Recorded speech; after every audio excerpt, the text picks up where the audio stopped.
Okay, moving on. In this lesson, we'll be discussing your purpose in life. In lesson 16, we discussed the subject of your place in life, holding that you are in your right place now, being faithful in that work. You will eventually take the next step in your achievement, and the next step will take you into the place for which the work you are doing now is fitting you. We did not intend to convey the thought that you are not to aspire to greater things than you are now doing. The only way the world makes progress is by individuals having visions of great accomplishments in the future and racing forward just as rapidly as possible to bring their ideals in manifestation. In this lesson, we will discuss your purpose in life. Sometimes we are told that if we are going to make progress and attain great achievements, we must know exactly what we want to do in the future and have a clear picture in mind of this objective toward which we are striving. This is not always true, for there are many people impelled forward by a great urge to be something more than they are and to express themselves in broader fields of activity, but nothing definite has yet taken shape in their minds. They work at their present task, not knowing exactly why they are doing this work or what their ultimate goal is. And along this line, bear in mind, the universe impels, it does not compel. It can give you a direction, provide you a direction, but it does not compel you to that direction. This is the natural method of unfoldment for the reason that the self within each individual is so much greater than any work he may accomplish. In fact, the work you do or the position in life you hold is only an incident in the path of your unfoldment. The divine within sees far into the future and foresees conditions years in advance that will call for a particular kind of training and knowledge along certain lines. 50 years ago, how many people could have realized the widespread use of television, the automobile, motion pictures, or the airplane? And yet, at that time, men of mechanical genius were being led step by step in their unfoldment, until these new instruments of service seemed to come into existence in a perfectly natural way. If one were forced to wait until he could make an exact mental picture of what he wishes to accomplish 10 years from now, his opportunities for preparation would pass by. For it is impossible for the conscious mind to foresee all of the change conditions that will occur in the world at the end of another decade. Can I ask a question? Yeah. You know how we were talking about individuals when they get to a certain, acceptance and they're doing the best they can do, then things start opening up for them to progress? Is it the same with like cultures? Yeah. Okay. Yeah. Or countries? Yeah. Okay. Yeah. Because we know we've talked a lot about how like in the last 50 years how far like blinding speed the technology has came, just Well, look, consider 1968. I think it was 1968. Bill Gates said, no one will ever need a computer with more than 64K of memory. And look at what has transpired in the time since then. Have you seen the new Google glasses with the little screen and whatnot? They call it the Google Glass or whatever. Yeah, the little screen right here, and it's just like having your own personal computer right here on your glasses. Huh? It's kind of like Star Trek. Oh yeah. When they'd hit that little thing on their chest and they... Yeah, exactly. I mean, technology has grown exponentially as time has passed, and they have technology now that is unbelievable.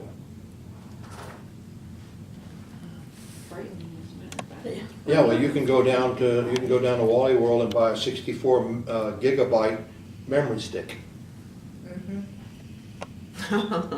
Yeah. And that's, My little stick for I got like 3,500 pictures on it that I've saved off from the internet. Yeah. Wow. Then I can download and off my printer. They used to fill up a computer. See, I got Sparrow a backup disk drive that holds a terabyte. And that's 1 trillion bytes of information. Oh my goodness. She was running out of room on her 500 gigabyte drive, and I said, "This you will never fill up." I think she's trying, but Fun. that's the, you know. That's a challenge. Challenge me to do it. Go ahead. Keep telling me I'll never do it. But that, see, things, you know, it's exponential. As the passage of time, it's exponential. So you can have humankind, you know, where humankind gets to an acceptance or a certain level, and then things move forward, right? And then it goes all the way down to humankind to maybe countries to maybe females, or I mean. Yeah, right. But see, now Like in the multi-layered. current world situation, what you have ongoing, present company excluded, and individuals like yourselves, the world is regressing. See, that's why I kind of asked that question. Yeah. Because it's like there's so much that's advancing, but then it's like at the same time, it seems like people are becoming almost more primal. They are. They're In a becoming lot more of primal, situations. more brutal. All right, and the thing, the big challenge is not to get sucked up into it and to endeavor to be aloof from it, but aware of what's going on. You know, and it's like if somebody were to visit brutality on us, I can be as brutal as the next person. The only difference is I can go in and take a shower and I'll be clean again. How, I know this is a tangent, but how do we know it's more violent than it was like in the Wild West days? I mean, Well, it's all relational. I mean, in the Wild West days, you know, you know, that was an armed society, all right? yeah. And the comment was made that an armed society is a polite society when one realizes they may have to answer with their life for what they do. Well, you know, and there's one thing they say, which to me was always tweaked me a little bit, but they say the more a society doesn't have things to do, the less they have to worry about survival, working together, focused on unrest. common goals, the more unrest, the more splintered, the more chaos comes in, because there's just no cohesion between people. Well, right. So and- everybody's seen as separate, no commonality, and then everybody is seen outside of yourself, and you know, it like becomes you against me. So there's more. To me, it's just splintered, like everybody's yeah, and splintered right away now from each other. especially, there is and it's quite obvious that there are forces that are intentionally dividing society. That have gotten a lot better at it than they used to be. Yeah, they've learned how to do it better and more efficiently. And the logic behind that is, if they are fighting amongst themselves, we don't have to worry about fighting them. And they all do it. I mean, it's not Yeah. it's just politicians, and it's Religion. religions. Yeah, it's just they're all practicing it now. So are you splintered off from Well, not only and- you know you're Right, out. and the fact that it's working, all right, no matter what the area is, religion, politics, or whatever, the fact that it's working is an indication that society itself is declining to a level where it can be led along any path that somebody chooses to lead it. You know, it's like a carnival sideshow barker, you know, enticing people to go in the tent and see the freaks. And so, you know, as long as society is divisive and fighting amongst themselves, they're easily led by any rabble-rouser or whatever, and any guys, you know, whether it's a Reverend Wright or whoever it is. Because people are being taught that, you know, you don't have to think for yourselves, we'll think for you. So individuals may progress, societies may not. And there's more and more devices, or whatever you want to call it, out there to get it into our minds without us even realizing it. Right, Oh, see, okay.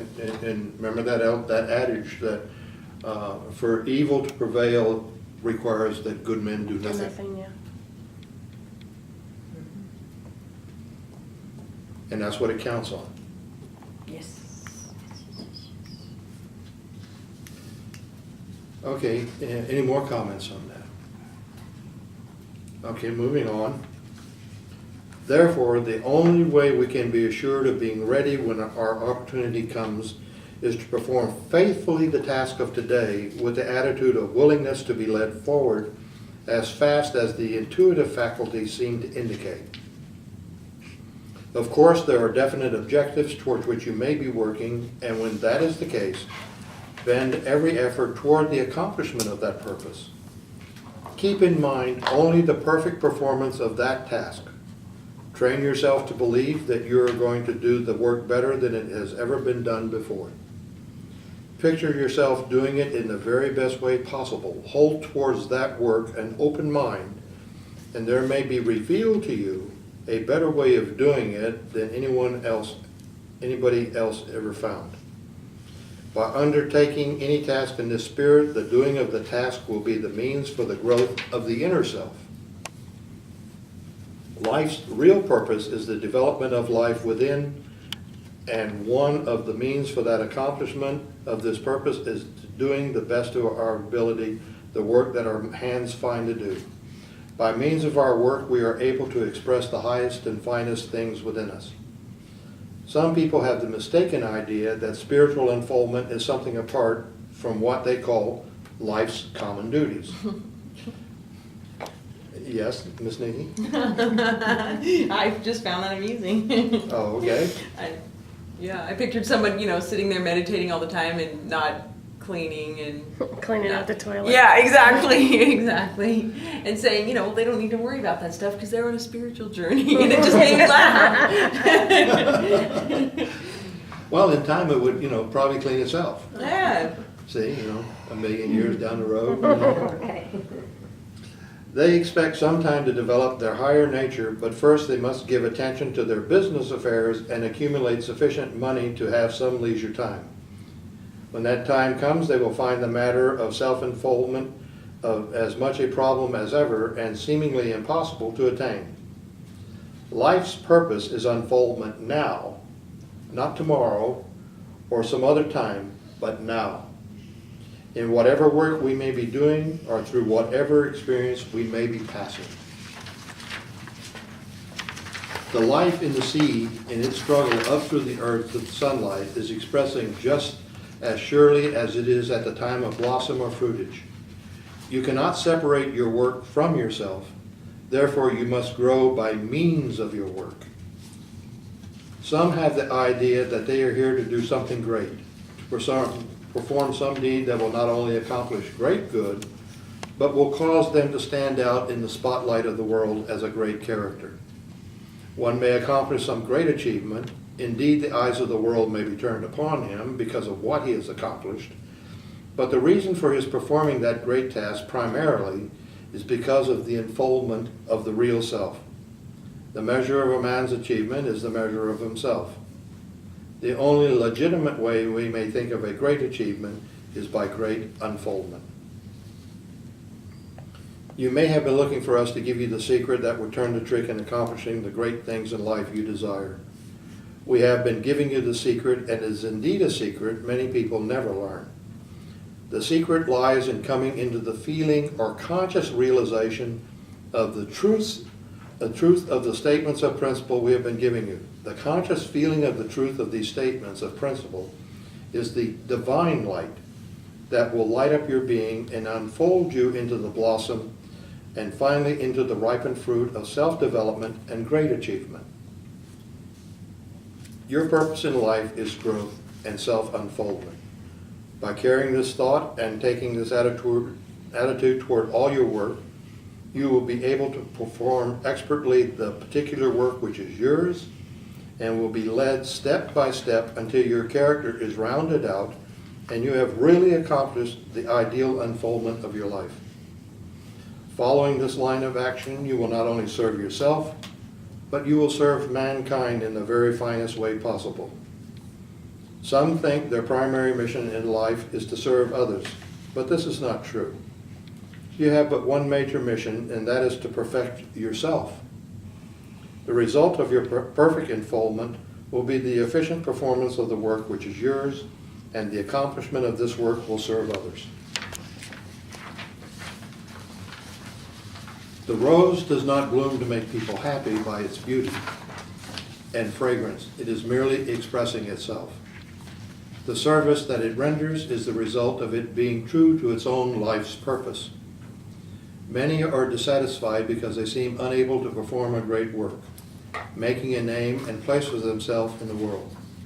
They rebel at the humbler task of life, thinking it does not matter how they perform the duties, no one notices. But life's value is not a matter of appearances. It is a matter of developing the self, regardless of what appearances may be. Too frequently, we have our vision of people and what we think their experiences are. This separation from our center causes conflict within. Instead of looking at what anyone else is doing, if we would hold our attention to the matter of our own work and endeavor to follow the divine guide which is within each and every one, we would not feel dissatisfied if another seemed more successful than we, or more favored than we. For we would know that if we are doing our work efficiently and faithfully, no one could do any better, and a feeling of gratitude for the opportunities we have will help us onto the place where our opportunities as well as our responsibilities will be greater. When the way becomes very rough and experiences of a disagreeable nature come thick and fast, we may tend to feel we are on the wrong road after all. If our tendencies, training, and desires all point that way, we may know assuredly that we have made no mistake in the trail. Some beautiful places are reached by roads that contain some bad spots. By losing heart and turning back, when the way is rough, we may deprive ourselves of the satisfaction of arriving at the desired goal in the shortest possible time. It was necessary for Jesus to pass through the Garden of Gethsemane and endure the pain of crucifixion before he could experience the glory of the resurrection. No one knows for himself in his conscious mind just what the ultimate outcome of his experiences on earth plane are going to be. But the inner self does know, for it is connected with the source of all wisdom and all knowledge. If we will keep ourselves open to suggestions from within and pursue steadfastly the course lying unmistakably before us, we will accomplish the purpose for which we are here, and this short segment of our eternity will be complete. Your life's purpose is working out for you automatically whether you recognize it or not. In fact, you may be trying to accomplish by conscious effort another purpose altogether. But you meet one failure after the other, and still you will not recognize and listen to the voice of intuition. The divine self is taking you forward in spite of the obstacles you place in your own way. But it is a slow process and unsatisfactory from every point of view. By being willing to follow the inner wisdom and substituting cooperation for resistance, you will reach your goal much quicker and be further along on the path at the end of the stage of your existence. When Jesus taught his disciples to pray, he told them to say, "Thy will be done," referring to the Father within, the guide of life. Whether or not one consciously recognizes that power, take the statement, "Thy will be done," for contemplation and meditation in connection with the statements of truth which you already have. I am peaceful. I have the power to think. I am in quiet meditation. I am contacting my good now. I am powerful. I am my own authority. I am the expression of the divine. The solution of my problem is an infinite mind. I am myself. I control my emotions. All is good. I give of myself. My faith is creative. I rejoice. God in me is love. I am in my right place. Thy will be done. Okay, questions, comments? Yeah.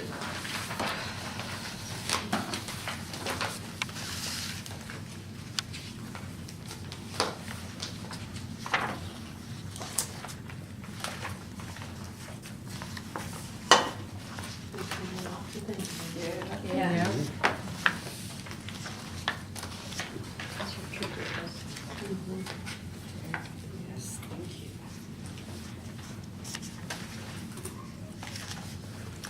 you. You know, I was thinking, you know, where it said, where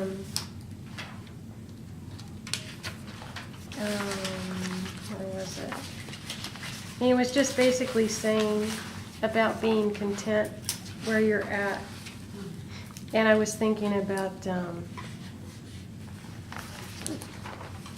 one reason I hadn't even thought of to apply to that, besides all the other ones, is, you know, karma. Yeah. You know, that you're where you're at for a reason. You know, not only do you need to have peace with that and know you're in the right place and the universe is taking care of you, but, you know, the whole reason you're in that to begin with is because it's been designed for you to be there so that you could learn and Right. be in that, because that's where, you know, you needed to be because of You're what had placed- happened right. before, yeah. So You're it's, placed in the circumstances that are required for you to have the ability to learn. right. So karmically, it's, you know, where you need to be. The infinite mind and that which is within you, that's connected with infinite mind, knows where you should be and what you need to do and what you need to learn. And it will present to you the circumstances whereby you may have the opportunity to learn that lesson. And if we're listening. Yeah, but you know, it's incessant. It'll keep knocking on that door for you. You know, and you know, it's like, you know, you get it right, you get to move on. You don't get it right? You get to try again. I like, And after eons and eons and eons of trying and failure, the universe will just wipe the slate clean and you just start all over again. Yeah. you get the gong. Yeah, Chuck Berry dancing across the stage. I remember that show, The Gong. yeah. I like the last line of 23. By being willing to follow your inner wisdom and substituting, this one right in particular, and substituting cooperation for resistance. I should read that 20 times. Because I think that's what I'm doing when I'm getting frustrated about where I'm at. I'm resisting it.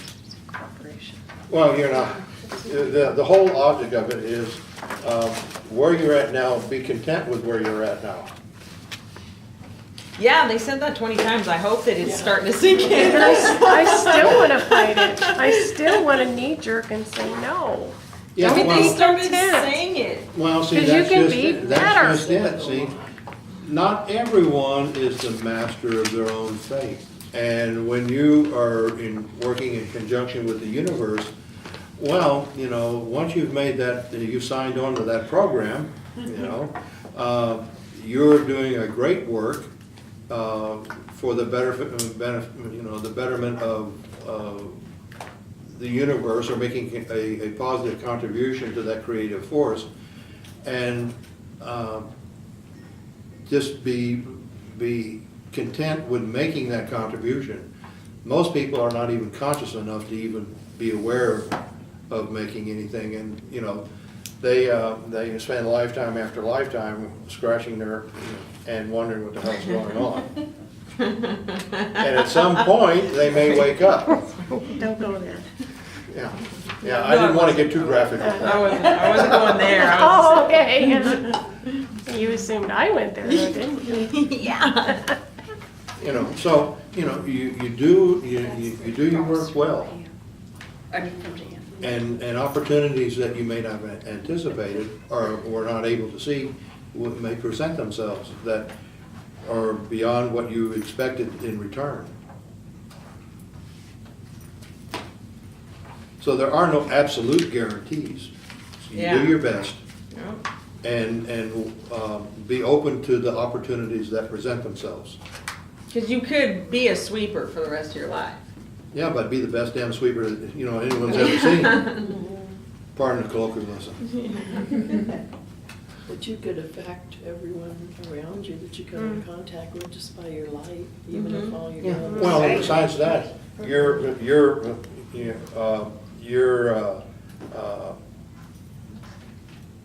dedication to doing it well may be noticed by someone in an authority that will be able to put you in a better position because they recognize the willingness in you to do a good job, even if it's the lowliest job in The the office.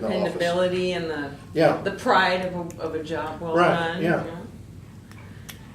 Yep. And there are those people, I've seen them who just seem to be like in the flow. You ever Oh, yeah. met somebody like Oh, that? yeah. And they're just like moving along, and it's like everything just kind of, Yep. you know, I mean, I know it's, you know, and they're just relaxed and let life unfold, and there's no pressures, and, you know, they're just very content, happy people. Yeah, well, and don't get wrapped up in the seriousness of it, and because there are enough people doing that already to, you know. So, you know, you do the best you can where you're at, enjoy where you're at, and that leaves you open, that leaves your avenues open for better things. Resentment and spite and all of that shuts doors. Besides making you sick. Right, right. And otherwise, a disagreeable person to be around.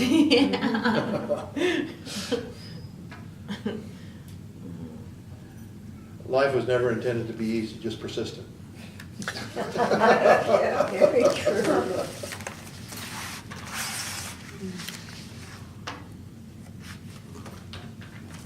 Anything else?